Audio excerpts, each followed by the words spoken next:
నీ పాదాలకు మూవల్ల నా అడుగులు సాగాలమ్మా, నీ పెదవుల చిరునవ్వుల్లా నా ఊపిరి వెలగాలమ్మా.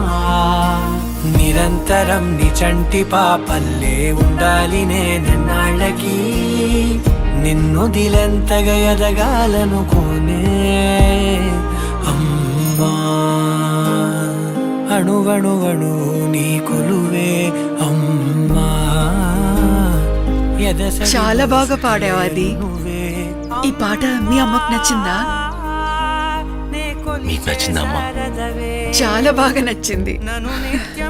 అయితే మా అమ్మ కూడా. వస్తానమ్మా.